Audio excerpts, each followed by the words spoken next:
work well together. So let me leave it at that. The rest you'll hear from me tomorrow. But mindset is important, and Africa has to do something about it. It has to think of how our mindset changes, and we leverage all the opportunities we have and the capacities. They are there. But the mindset lacking creates a lot of problems for us. Yeah, you can have somebody, imagine, you can have even a country, let's say like ours. The leadership, the behavior of that leadership, matters a lot in how do we deliver on certain aspirations or promise. Remember, long ago, just a quick example here, well, like in many other places, but let me talk about here. Many years ago, we really had the people, including those like in your category, those who are here, who would not do much that they could have done, just because they think it is somebody else's responsibility, or worse still, they think somebody will come from somewhere outside of our borders to come and help, or to come and remind you what you have to do. And then you could find leaders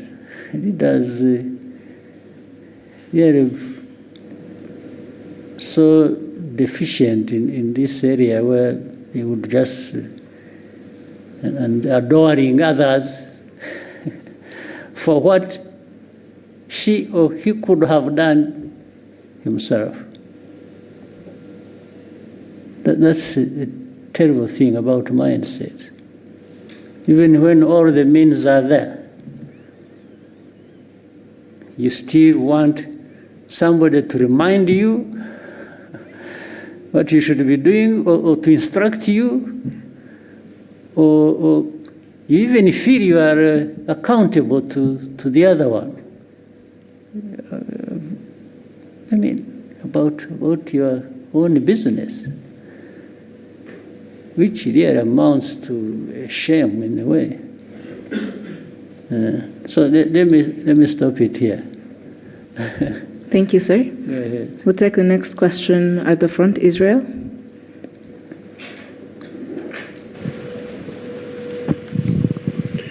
All right, thank you very much, Your Excellency.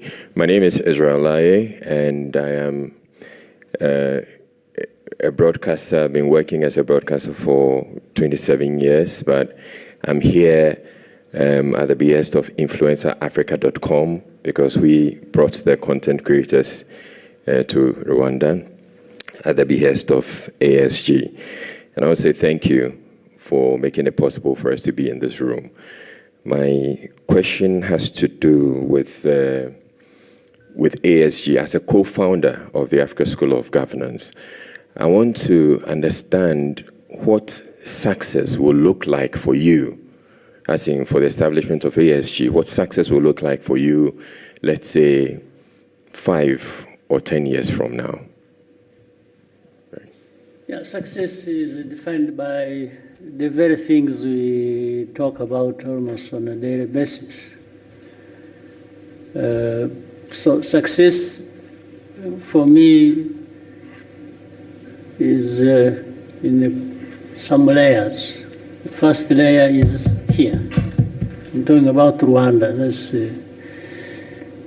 my main task. The other success is derived from knowing that Rwanda is not an island. It's part of the region, it's part of the continent. Rwanda's success without the success of others doesn't make much sense to me. I want to succeed where others are succeeding too. And, therefore, it means addressing those problems, some of which you have just mentioned here. Let's say we talked about trade. We talked about the continental free trade area, which should allow people to freely move across borders and goods and so on and so forth. So success for me is to see it working. On one part, it is working. For one layer, that is mine, the Rwandan layer, because we tried our best to say, okay, people, you should trade with us. We are making free, this movement free across our border, and we are allowing goods to come in. And so you should allow others to come to you as well, and each other. That's the way we should treat everybody. So success is about this. It's about transformation. We talk about improving the livelihoods of our people. But every day, whether you're crossing here or wherever, you see things that tell you there is still demand for that to happen, and probably faster. So that is, and the whole idea of SGs, that African part, it's just to say, please, can we come together? Can we study together? Can we act together? Can we deliver together? Can we benefit together? So the whole idea of having such an institution is really to remind ourselves of our honorable but heavy task of making progress. Success is about making progress in things you have identified that matter to that success, and there must be a way even of measuring that. So, in a nutshell, for me, that is how and if the institution can be part of that,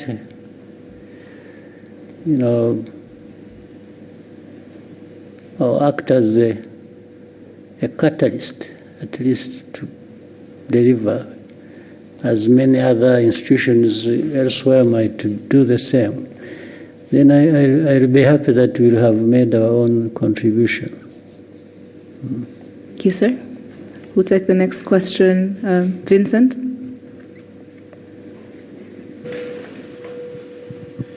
Murakoze, Excellency. Vincent Gasana, KT Press. Maybe I should start by begging Your Excellency's pardon, because I seem to ask more or less the same question whenever I get the opportunity. But it is a recurring theme, and we're back on the DRC crisis. So it is beginning to look incredibly difficult, if not impossible, to avoid the conclusion that the influential, powerful nations of the West are intent on directing attention away from the underlying causes of the crisis in the DRC. It's gone as far as a rather astonishing comment within the latest group of experts report that Rwanda, quote unquote, sponsors armed groups. They never say which ones they are. They are brazenly pretty much projecting what the DRC does onto Rwanda. Now, in order to avoid looking at the underlying causes, Rwanda is being scapegoated. So really, when you have these powerful nations thinking of nothing of going into the UN Security Council and looking away from the actual causes of a crisis, I'm wondering, Your Excellency, what is it that is left for Rwanda to do beyond repeating the facts about on the grounds, repeating the truth? What else can Rwanda do to ensure that we come back to actually looking at what the causes, what the crisis is about? And immediately, if I may, sir, very quickly, we hear a great deal about African solutions to African problems. Now, the DRC crisis is one of the gravest on the continent. But Africa, the organization, the institutions that should be looking at this, seems to be absent in action. So again, is there something that can be done to bring the solutions back to where they belong, and rather than outsourcing them to people who seem to have deaf ears to what really the solutions to the crisis are? Thank you very much indeed. Thank you. Well, I think it's all well put, and just to say, what does Rwanda do about all this? First, survive and thrive. We have to make sure under whatever circumstances we stay intact. We still can survive all this and live by our right to live. Our right to live cannot be taken away by anybody, including the powerful West. You cannot take it away and from us. And so we have to make sure we stay together. We stay, as I said earlier, doing what is right that we can do. But you've put it so well. I mean, you can't help but wonder why this problem that has been there for these 3 decades, these problems don't go away, despite so much in terms of interest and from all over the place. And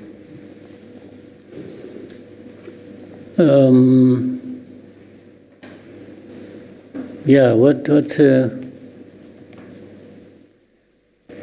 but we shall remain the course and keep contributing to what can find a solution,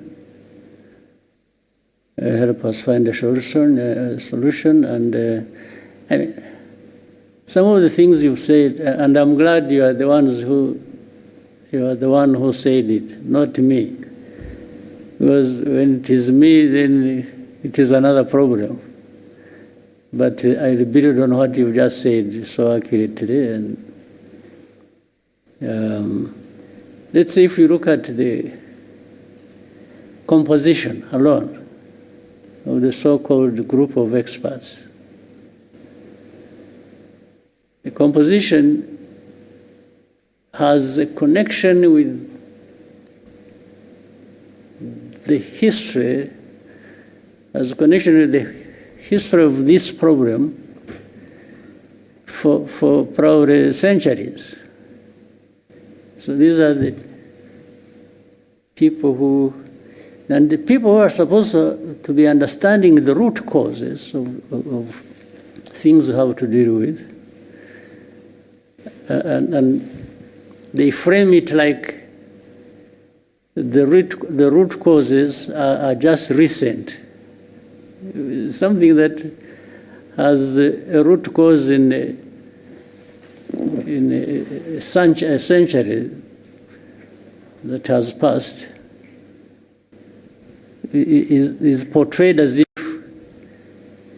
the root cause was just 5 years ago.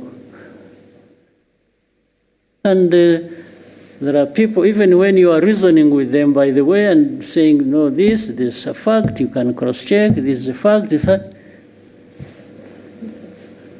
and then they will say, no, but the group of experts are saying this. They refer to their people who have already written, framed a narrative that people must believe, not to address the problem, but to address it the way they want. You see? So, and it will go back and forth, we keep explaining, what you see, look at this is the one, this is that, this is one thing later, and you demonstrate it, and you even give evidence. Like I told you, there are people in Mutobo who testify to journalists, to government officials who come from abroad, and they tell you the story. It's not one, it's not two, it's like hundreds of testimonies. But they will still come back to what they want. Everything will be rubbish, to put aside, and they'll bring you back to what they want you to follow. So it's difficult for me to say, what can I do? To say, do I change the understanding of the problems that affect me, or the underlying facts relating to that, and agree with them so that I survive them? So is that an option? For us, we are left with very narrow choices to pick from what we do. The choice is just to say, well, this is a fact. The cause is this. We are the ones concerned. We can tell you what we feel. So we say, this is where we are, and just go and do whatever you want. And that's how people go and do whatever they want, because even as I said earlier, it doesn't have to be addressing the problem. No, it's just sometimes it is either arrogance or wrong exercise of power that people have, and so they'll go back and sanction because you didn't agree with their falsehood. So meaning they are arm twisting you to bring you to agree the wrong thing that they're. So what do we do? So we just stay the course and keep explaining, keep doing our best, and you can see here you have, let's say, two parties to the problem. Let me say that. One is actually less responsible for the problem being there. The other one is directly responsible. So the powerful will come and say, you know what, we want this responsible person, even if he's wrong, but we want him to to be the one seen as the right one. And you argue, you present your case, but they say, okay, if you don't see it that way, we will sanction you. So they will sanction the one who is less responsible, so that the one who is more responsible benefits the way they want, or benefits them the way they want. There is nothing you can do about that, except if these people decided to change their mind or the way they look at the problem. So for you, what you do is you just hold yourself together and try to survive everything being thrown at you. That's it. Otherwise, it cannot solve the problem. That you threaten me, you even try to do harm to me, or you try to do this, and so that somebody is broken and delivers whatever they want, even if it is wrong. So we just make sure we are not broken. That's it. It's our duty to make sure we don't get broken. And do the best thing. So what else can we do? What was the second part of your question was? Yes, the African organizations outsourcing. Unfortunately, the African solution to African problems hasn't really worked for a long time. It has become African problems added to African problems.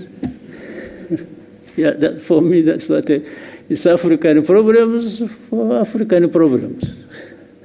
That's what we get. And some Africans are happy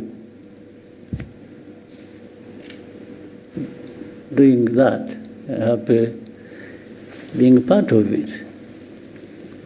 And of course, then you will see the other non-African players who are powerful. They are enjoying that. No, they enjoy everything out of that. So these are things that we live every day, we see every day.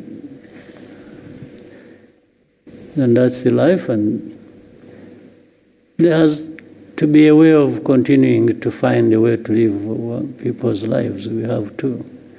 Rwandans, we have gone through so much of this kind. I'm not saying that we are used and therefore let that continue. No, I'm only saying our history and the problems thereof have just shaped a situation where we have to try and cope every day. But we always have to do our best, and we will. And it's one day it is here, another day it is somewhere else, and so we keep going. Mm-hmm. Thank you, sir. Diana?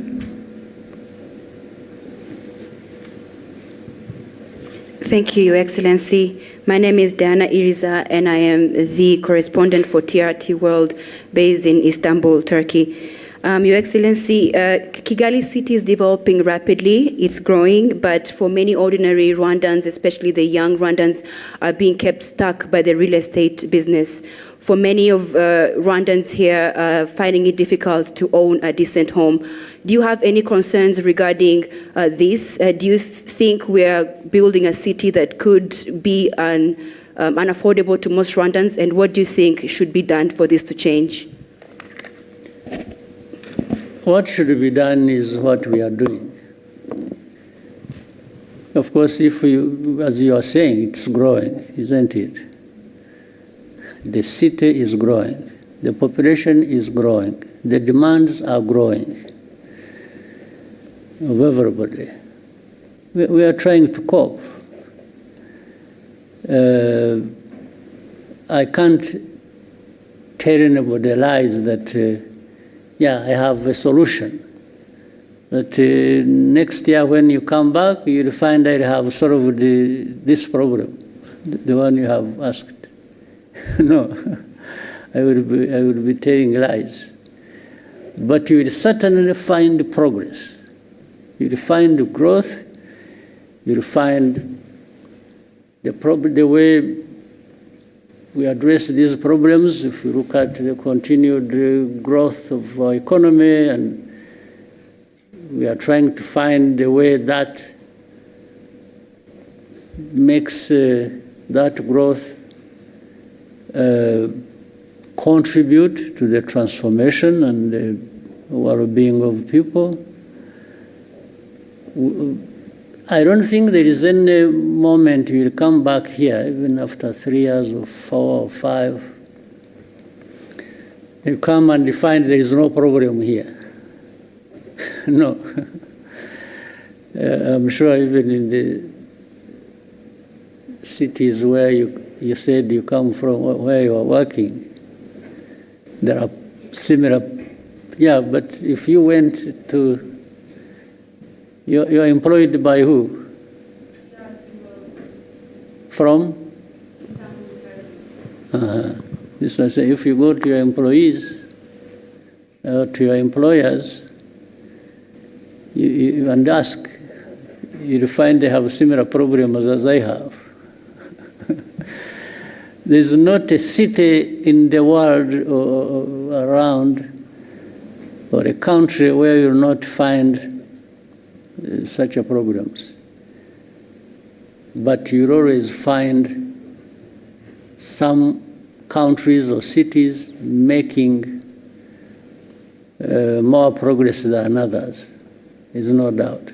So we are only trying to make sure that we make progress, as much progress as we can. And you are talking about real estate. It's not even that. There are many more things. Yes? It was obviously expensive for an ordinary Rwandan. Yes. They are very expensive for ordinary Rwandans. But at least you are aware in the last, the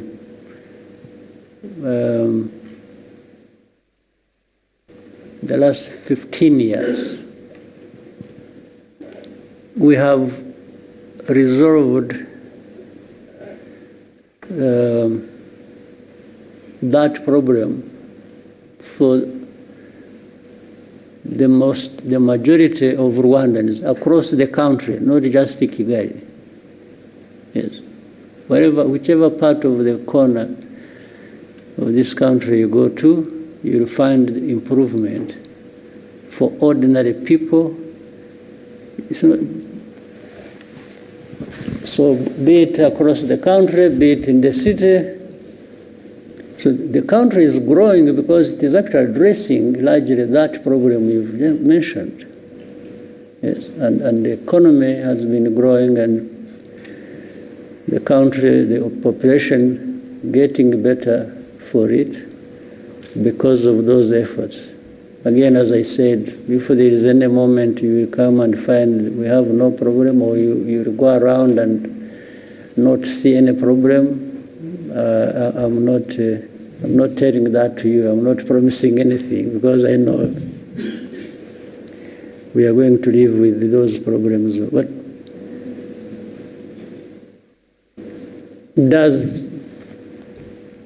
doesn't this growth of the city and the country and also impress you to some extent? It does. Yeah, these same people who are struggling, by the way, today to find, let's say, a house, or if you meet them maybe a year later, you'll find maybe they have made good progress. They have actually addressed the problem. So it's It's not an easy thing or easy question to answer, but the country is growing, and it is growing, not some people growing at the expense of others. I think you'll find that growth is really more or less evenly distributed across the country, better than you'll find in any other country. I would even say that. Yeah. But there are problems. There are many problems to deal with. We just have to deal with them and keep going. Thank you, sir. We'll take the next question from Kennedy.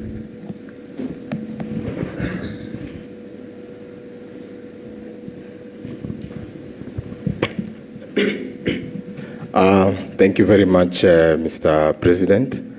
Mine is not really a question, but first I want to appreciate this opportunity. And Mr. President, my name is Crazy Kenna. I'm a content creator from Kenya. My main work is usually to entertain people by reflecting to them what actually happens.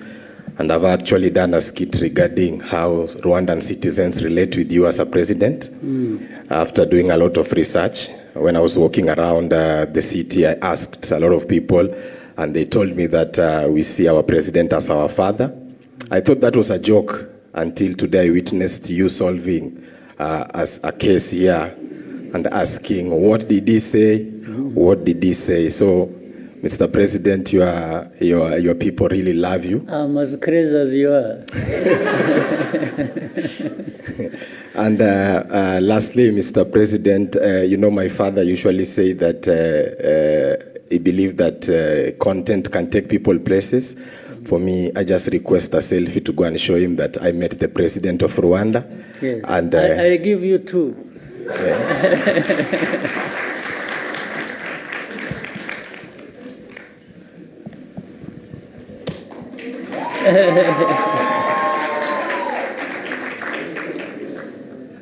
Do I have to stand, or you'll do it just... yeah.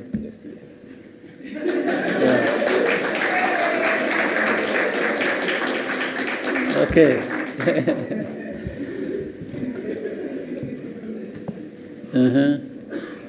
Thank you, Your Excellency. We'll now take a question from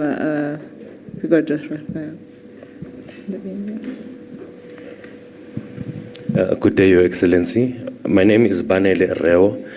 I am a content creator, but more importantly, I am an entrepreneur from South Africa. I'm here today because of an invitation by ASG, and this is my second time being here in 7 months. And the reason why I'm here is because of initiatives that you are directly involved in, like the ASG, we are co-founder. Now, my question is, there seems to be a really strong drive with your leadership in terms of entrepreneurship. So now, I'd like to know, going forward, for the youth, right, into the future, even beyond your tenure, what do you think is the priority, or what should the priority be for them? Between two things, for the youth, going forward, between serving in office, serving the people in office, and entrepreneurship? Or can there be a balance between the two? Because with your leadership over the years, you've shown that you serving people was the most important service that you had to do in the last 30 years. But I see a shift maybe going to entrepreneurship. Is that true? Yeah. Actually, some people can have a better opportunity than I had of starting as entrepreneurs and ending as leaders who serve people. But beyond that, they could start with both. For me, there was no opportunity to start with both. I'd start as one, and so don't set any barriers in your mind. Just think about what you want to do, and for the young people, start with knowing and believing that you can do something. And starting from that, you can do many things. And so read correctly the opportunities before you, and within you the talents you have, and the desire you have, the energy you have. Don't waste any of those. Just use them. Let the limit to that come from somewhere else, not from you. Yes. So the young people should learn very fast. Learn at the earliest you can, the world around you and the opportunities available to you, and take it when it comes. So and just again, as we've talked about the mindset, you have developed a mindset where you don't complain about problems, or look up to somebody else to be the one to deal with your problem. Start with yourself. And even if that was to happen, it happens when you have started the journey yourself to do things. The other people can step in and be useful, there is no question, and many have benefited that way. But start always with yourself, the thinking at least, because that shouldn't cost much to anyone. So the young people, use your time well, and use whatever investments that have been made in you or you have made in yourself to grow that, and also find ways of working together. One may not be enough, but two or three or more working together will always deliver something that is going to last, and much bigger than what any one person can deliver to you. So we in Rwanda, we had an opportunity when we were young ourselves. It was to begin with, very risky. So it was extremely risky, but it was tried. And those who survived are still living, and what they delivered and still delivering has enabled many others to, I should say the whole country, to make a big difference for themselves and for the country. So the responsibility doesn't stop anywhere. It keeps coming from one generation to another and to another and to another. So play your part within your generation. All right? Thank you, sir. We'll take the next question from Lionel.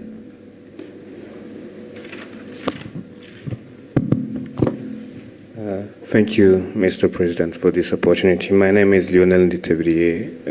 I'm a writer for the Pan-African Review. My question is about Africa security, to be precise. We live in a world where a powerful actor can come and attack you without having so much as a good justification. So at the recent ISCA high-level discussions, the head of the RDF research and development said that Africa cannot remain a mere consumer of technology. And they were talking about autonomous systems, new weapons emerging. And you've talked often about self-reliance. And so I was wondering, in a sector like defense, how can we translate self-reliance into real capabilities, defense capabilities, and what can Rwanda contribute to that quest? Thank you. Well, we are trying. I mean, the first thing is, I'm glad you had that discussion. The very fact that somebody put it forward like that within that context already shows from the thinking, practical things happen. In fact, it's not just self-reliance is in many aspects. It's not just in technology and different systems as you mentioned. Self-reliance goes into other areas, even of governance. As you have seen in Rwanda, there are so many things we've done in areas of governance and service and delivery, and some people will wonder whether we don't even have more resources than we are known for. It's like, how does a poor country get to be here on this, on that, and so on? That is delivered actually by that mindset of self-reliance. So the self-reliance aspect of it makes, the aspect makes people, there are things I said when I was answering one of the questions. When I said, do whatever you can within your means. There are people who have the means and they can't deliver on something when they have the means. In fact, some people have a lot in terms of means and they don't deliver much. So in that discussion, what was being said can be applied in defense, again, another simple example, we are used to having, you have heard of peacekeepers across the world, financed by the UN, by big powers, and so on and so forth. And some security products that have to do a lot with peace cannot be delivered because people will tell you there is no money to finance it. So we've tried to move around that and say, no, but there are some things that can be delivered even without much money by the UN or by the rich people. People know about Mozambique, or they think about Central African Republic. But I can remind you that, for example, you must have heard of a case in Sudan. Remember the conflict in Darfur. That was way back, even before we started having some of the things we have. Our forces went and served in Darfur, first under the African Union and then a hybrid African Union, UN. And do you know that for the first months, I think like 9 months, our forces went there and served without being paid anything. We were paying them from here. We were giving them their salaries, putting their salaries on their account here. And they were there. And whatever they were using there, we were giving them. That was, and what was delivered in that situation was better or more than we have seen delivered by so much money poured into a situation when you were there in Darfur. So it's again a question of how do you want to approach a problem. Having independence to do, it doesn't matter the size. Rwanda is not by any standard a big country. We are one of the smallest countries, I think, in the world.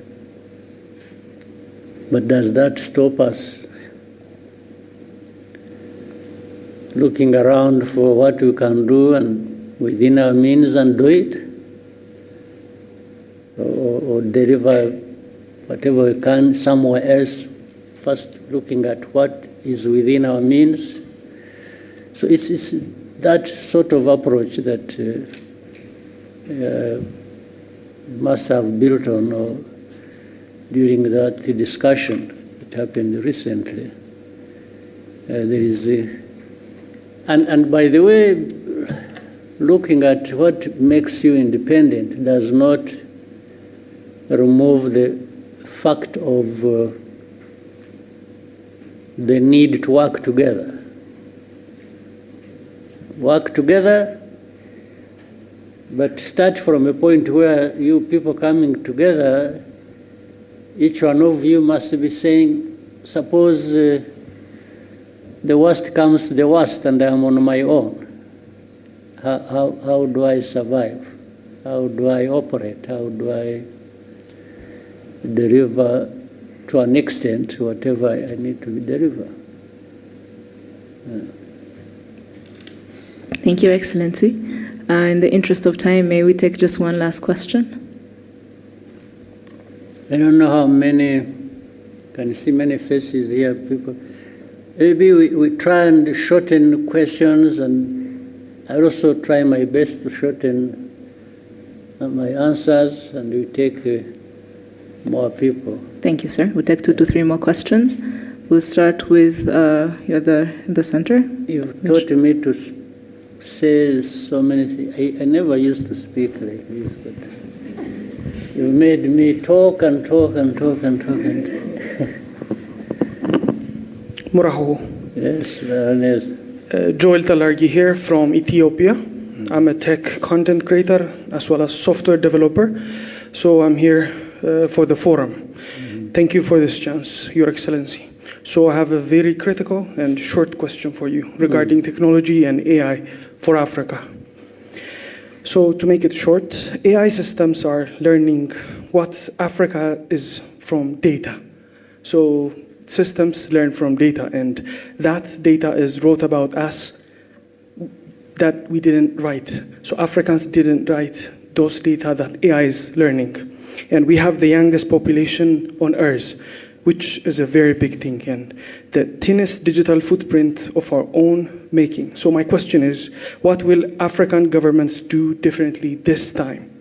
Not to consume AI, but to make sure that Africans creating content, data, and stories today are the ones training how models that will define us tomorrow. Yeah. Because every decision being made around the world is being influenced by AI. And AI is good if the data that it's trained on is good. If it's bad, it's going to be biased. And also AI is going to take jobs, and AI is going to affect the education, entrepreneurship, and every sector. Right.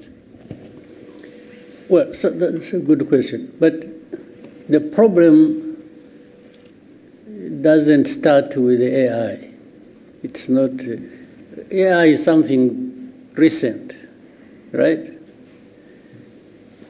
Meaning for collecting data and not doing much with it and collecting it in Africa is something that precedes the era of AI.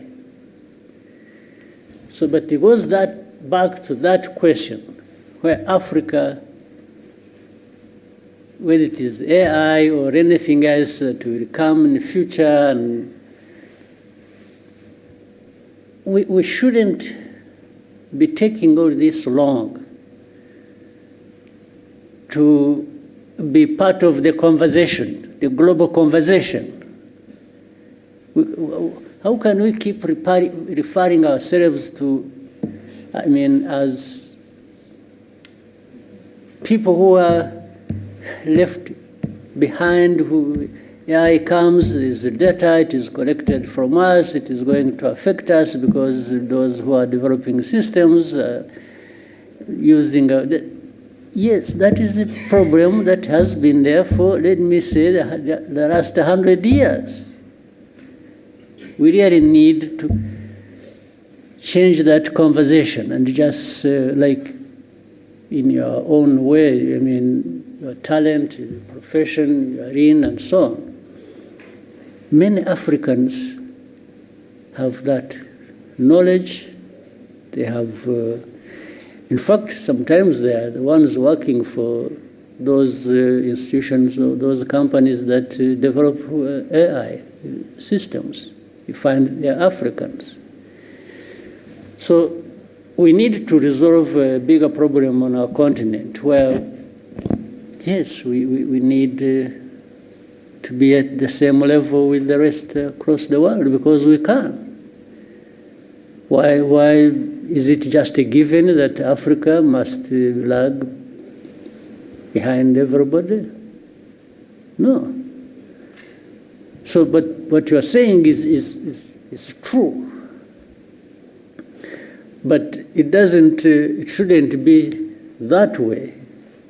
It's something we need to change.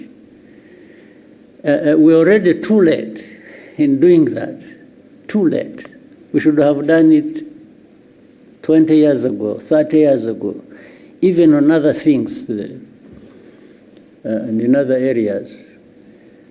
So the conversation around this African governance and the mindset and so on and so forth should be making a dent, at least in, shaking Africa into this position where we can't keep being onlookers and just having things about ourselves being taken care of by others. I mean, just imagine it for a moment, what that means. Why? Why should it be like this? But it's not just asking questions, you should also find answers. And the answers are in this room. They are in another room next, and another room on our continent. Yes, let's make the investments that are needed. We've already made the investment, let's say, in our young people and others grown who have developed certain capabilities. They are there. So why don't we bring our heads together and do it without waste of time? Thank you, sir. We'll take the next question from Joseph. Murakoze nyakubahwa Perezida, nitwa Joseph Hakuzweumuremyi, naturutse ku kinyamakuru Umuryango TV.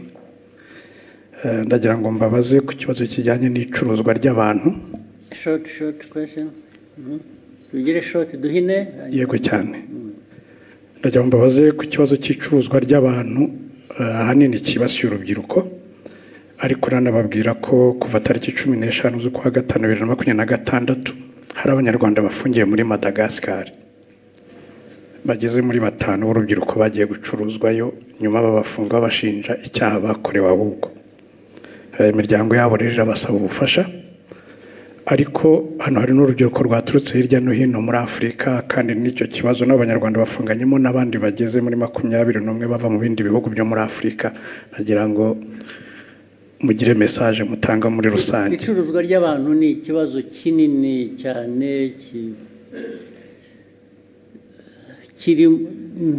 kitari mu Rwanda gusa, kiri ku isi hose, cyane cyane yenewe abanyafurika.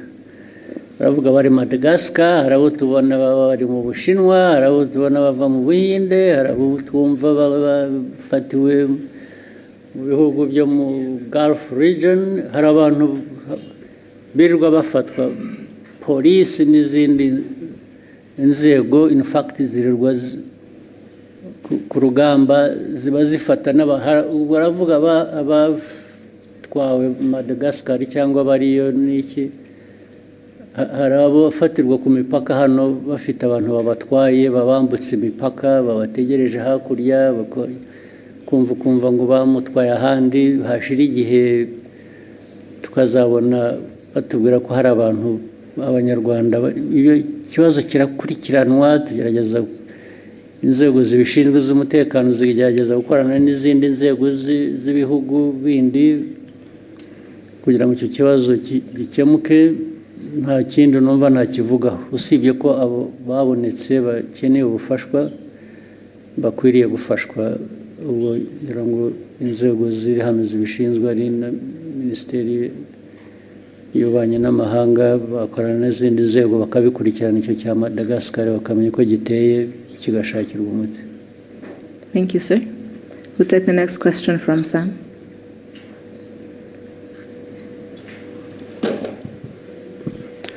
Murakoze nyakubahwa Perezida wa Repubulika, nitwa Sam Karenzi, ndi umunyamakuru ubusanzwe wibanda ku makuru y'imikino. Nyakubahwa Perezida, u Rwanda rumaze igihe rushyira ingufu mu kubaka ibikorwa remezo bya siporo, cyane cyane umupira w'amaguru. Mu minsi mike ishize amakipe yacu yaba y'igihugu ndetse n'amaklub amaze iminsi yitwara neza. Uko mubibona football final yabiri mu murongo muyifuzamo nyakubahwa Perezida wa Repubulika? Niyo ko ntemeranya nawe kwitwara neza bikiri hasi kugera hirya. Nabazaga nti murabona hakorwa iki naho kugira ngo gume mu murongo mwiza cyangwa ikomerezeho?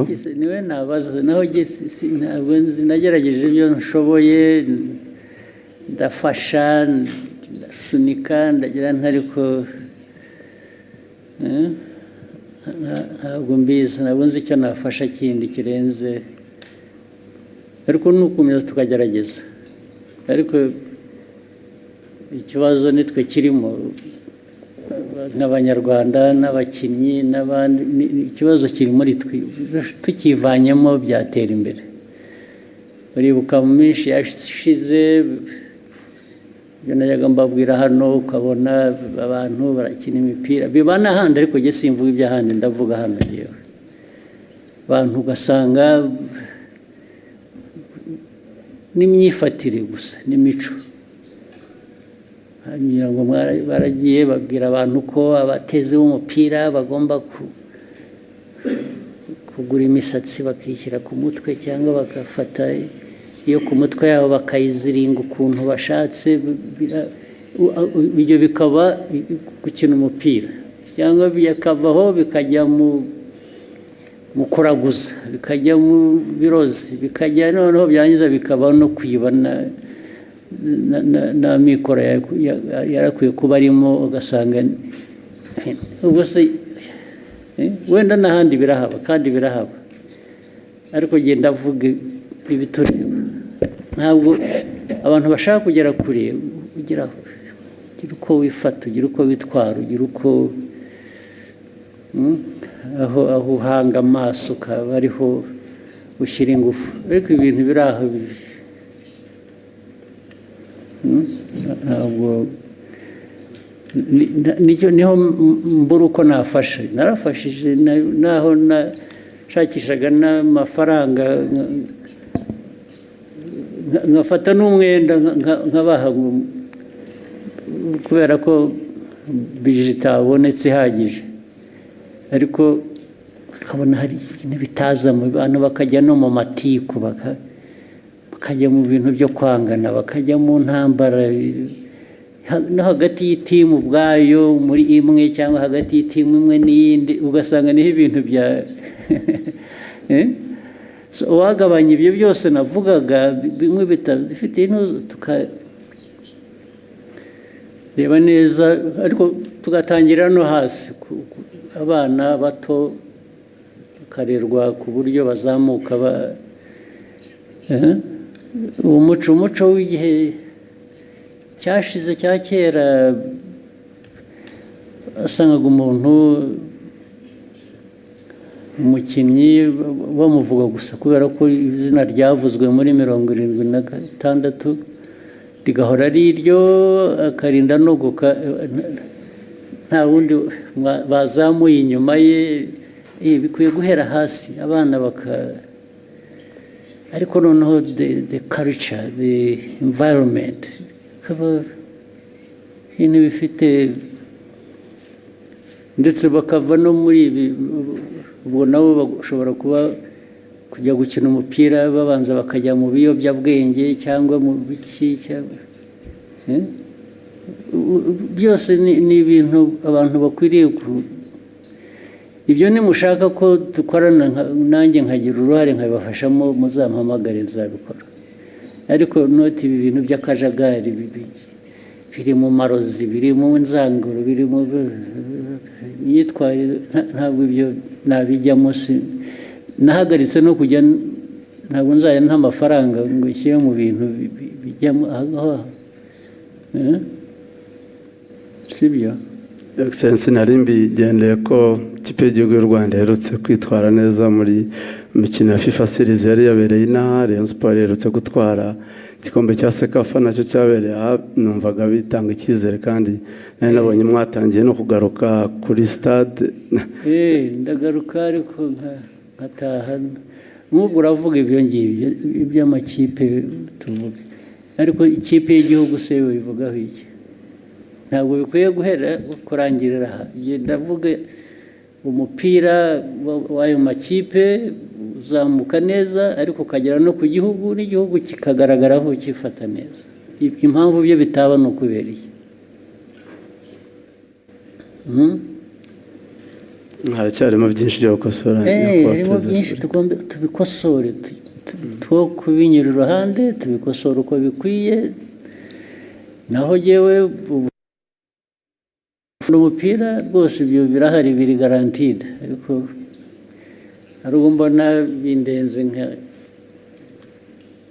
nkisubirira inyuma nkajya kwikorera ibindi akoze nyakubahwa perezida wa repubulika nari mfite ikindi kibazo abantu bari muri media ndetse n'aba content creators dukomeje kugorwa n'ikibazo cy'imbuga nkoranyambaga zitari monetized ubushize mwari mwagitanzeho umurongo nyakubahwa perezida ikibazo sinzi aho cyahereye yuko twagishinza na minisita bijyanye n'ibintu bya ICT byahereye hari icyo bakoze hari wazi niba hari progress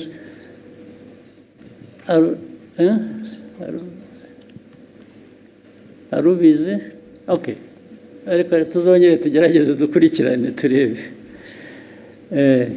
we take note of that ariko ndibuka ko mwakivuze twanakivuzeho ndetse abantu basezeranye ko bazakoresha inzego zibishinzwe hakagira igikorwa ariko ubu niba nta cyabaye tuzabikurikirana turebe. Thank you, sir. There's somebody who kept putting up reach iruhande where somebody else who yes kept putting. Hello, Mr. President. Thank you so much for letting us to be here as content creator. My name is Abdel Basit. I'm from Morocco, and I'm so happy to be here. The question that I want to ask you, and it comes from my followers from Morocco and from like some other countries, that said, what the challenges that Rwanda get to be clean as that match, because I really surprising like for that the things that I see, and you are doing great job, and I hope the best for Rwanda, and I will visit again, inshallah. Yeah, most welcome. But it's a choice again, as you said. We try. I mean, this has been, and it's not only in Kigali, by the way. Even efforts in rural areas are being made to try and clean environment. These are some of the things I said, and I kept asking, in our own discussions,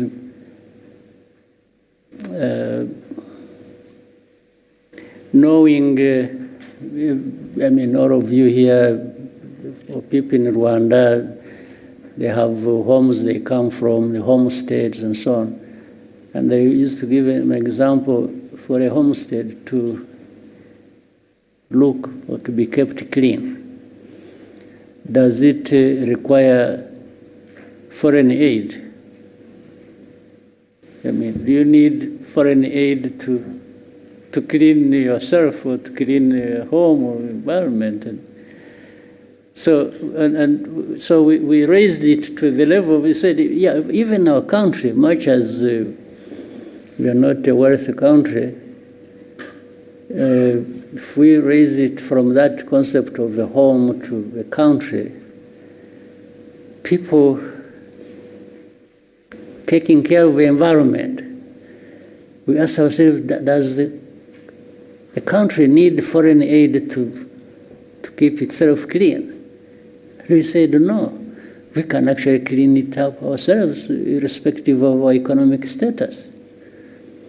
And that's how it started. Yes, in the first year, it was a bit difficult, people just saying, no, why do they tell me to do this? We kept going. And I made sure I would show up myself to do some cleaning. And maybe some people said, well, but if the president can go there, maybe, why not me?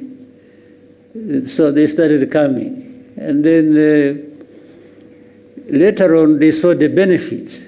Because if the environment is clean, it benefits those who live in that environment. So one thing led to another, and so on and so forth. So it's just because we decided to do it, and anybody can decide to do it, anybody can achieve it. And so it's one of the things. And look, as a country, as a small country like Rwanda, again, it's our discussion. We keep having it as a discussion among ourselves. We have a bigger task for people to notice and be associated with us. You see what I mean? So we try to do something that will be visible, and by that we shall be visible as well. There are people who don't have to go through that to be visible, because of what they have, because of their size, because of the... So, but it's like, even let's say in the concept of fighting corruption. If Rwanda, a small country like ours, is known for corruption, who will come to you? They even ignore you. They not notice this small country that is corrupt. They look the other way and go somewhere else. You don't represent anything to them. So we make sure that, let's avoid this thing that will take attention away from us because of how negative it is. Yes, so we cannot afford to be known for corruption because it will destroy us. Yes, we are coming from a very small place already, and then you do that bad thing, you disappear. For me, I'm not one of those who want to disappear. No, I want to be here and seen and for what I am. So that's I'm just giving you a little bit of history and where it comes from. Yeah. Thank you, Excellency. Maybe somebody else there. There's a lady here. One or two. Yes.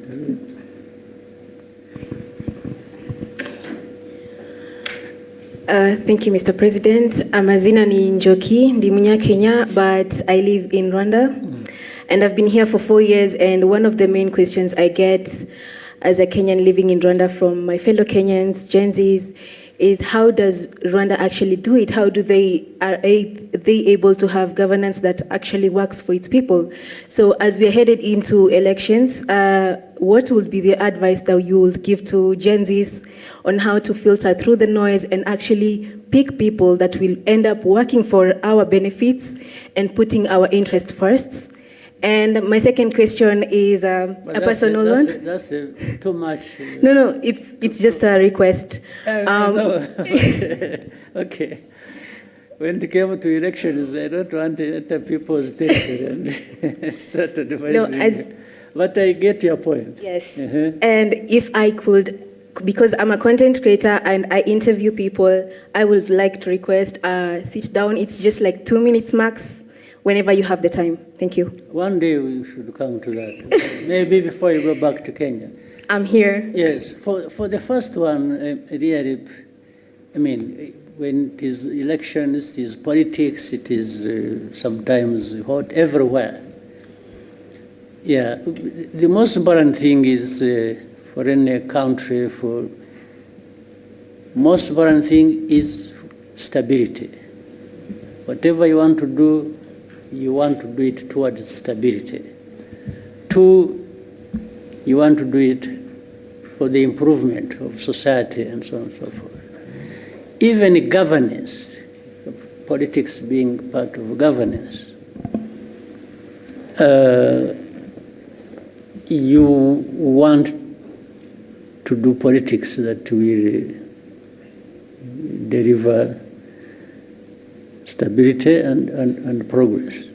And for the citizens of any country, therefore, when, like in your case, people who have a voice through one channel or the other, when you want to say things, or do things, you do that in a certain way that contributes. You first calculate, is it going to deliver stability that we want? Is it going to improve the politics to deliver that? Is it going to contribute in any way to the progress the country should be made? So it's a bit tricky, it's broad, it's sometimes amorphous, it has no shape, it has no... But it's around those elements that people have to think along. Yeah. And for the interview and so on, a discussion, I think my people can see some sitting behind you, you get close to them and you can make an arrangement. I'll be available. Thank you, Excellency. Then the other 2, maybe quickly. The lady right there? Yes.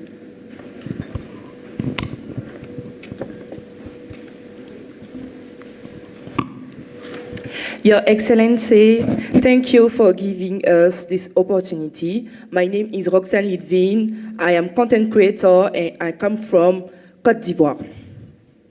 My question is, Mr. President, how do you plan to ensure that the presence of young people in spaces like this go beyond being symbolic and that they can actually have a say in the decision? Sorry? Yeah? There are things I missed in what you are saying. Can you repeat the question? Okay, I can repeat. Yeah. Mr. President, how do you plan ensure that the presence of young people in spaces like this goes beyond being symbolic and that they can actually have a say in the decision shaping Africa's future? Well, it's really not, at least I will say, yes, I have a role to play, but it's not, I'm not the only one to have to shape that. By this I mean even the young people, by the way. You don't have to be told what you will do to shape your future. Sometimes you initiate it, you think about it, you raise the voice, you talk about it. So it's not the president, it's not the minister, and here it's not somebody else to make sure. All of us make a contribution. We bear in mind all that for all our actions. We are saying, yes, how about the future? How about the young people? What role will they play? How can they be supported to do that? But even if you did it the best way, without the young people themselves showing up and, trying it either with this support or not, then nothing much happens. I'm therefore trying to flip the whole argument that the young people have actually a much bigger role to ensure that is the case.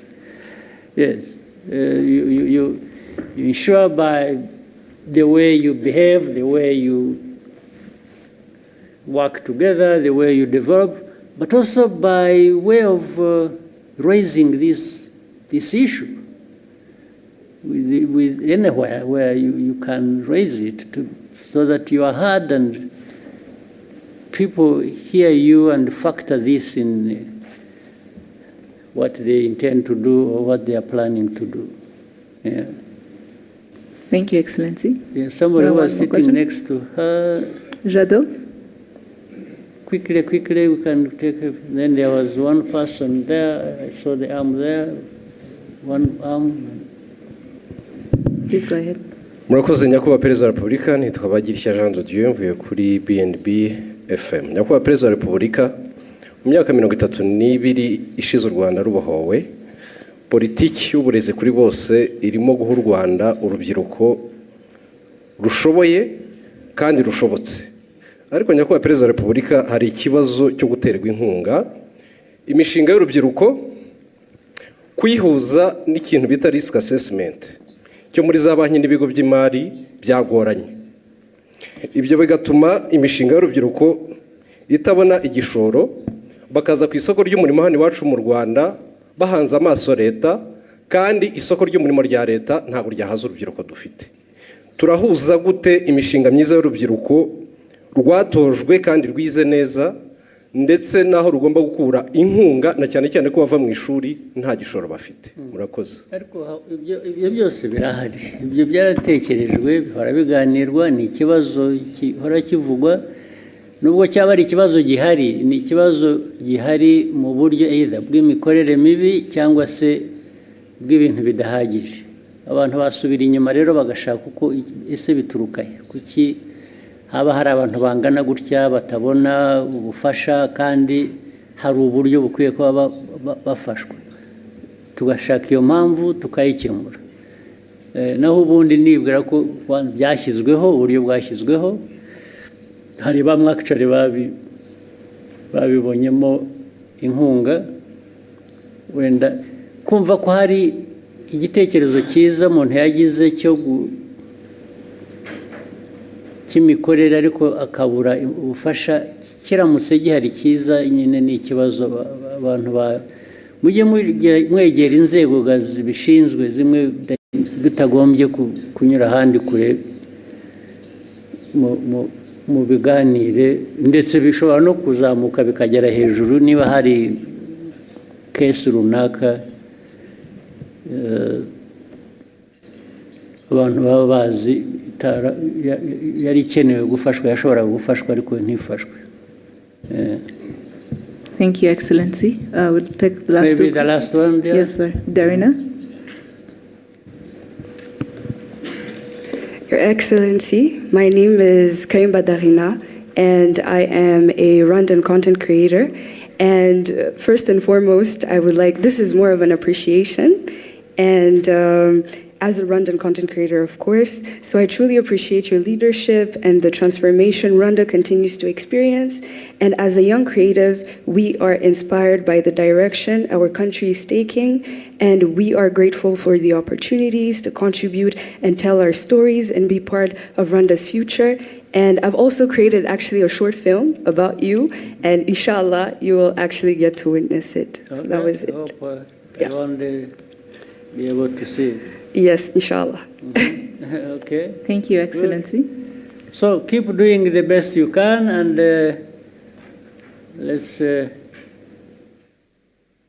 let's keep helping each other. And what the government can do, will do. What you can do for yourselves, and you should do. You don't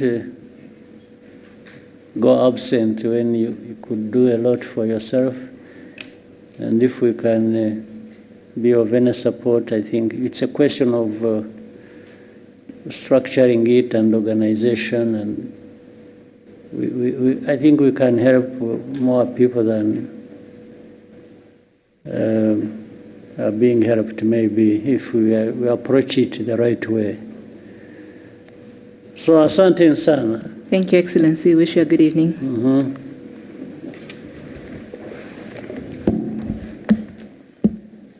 All right. The others.